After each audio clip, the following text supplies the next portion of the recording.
Hi, my name is Paul Henk and I am a published author. In fact, there's 12 of my books still in paper form, whereas I have a total of 19 on ebooks.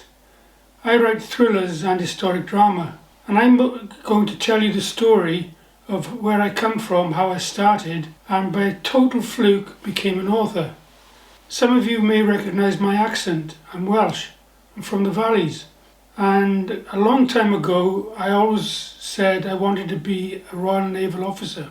Interestingly, my family never disabused me of the idea that I could become an officer, in spite of the fact that my father was a coal miner, came from Poland, and we lived in a small house close to Pontypridd. It was really unheard of for somebody with my sort of background to go to Dartmouth Naval College to become a naval officer. Anyway, I got selected and I got to Dartmouth. And to be quite frank, I did not enjoy it very much. Problem was, in some respects, many of the lads there had already been into the type of school which turns out officers, Pangbourne, Gordonston and so on.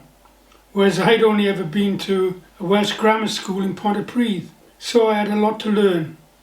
I stuck it out, and 3 years later I qualified as a sub-lieutenant in the Royal Navy to do specialised courses.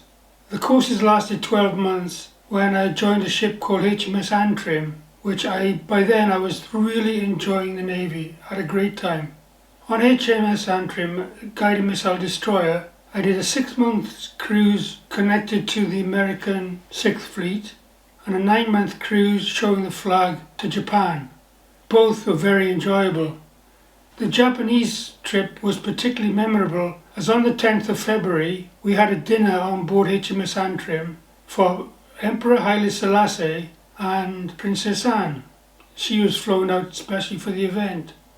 Anyway, the evening of the dinner is memorable. A, we had the privilege of saluting Haile Selassie and Princess Anne, and B, we were chucked ashore to eat in the local restaurant because we weren't invited.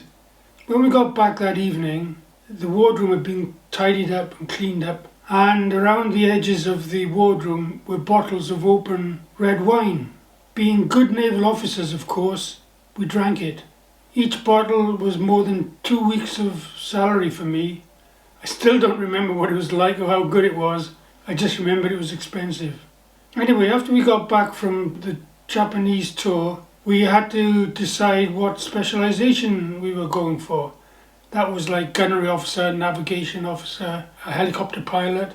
I chose to become a bomb disposal diving specialist, which meant handling explosives, minesweeping for mines, mine hunting mines, and clandestine pure oxygen diving.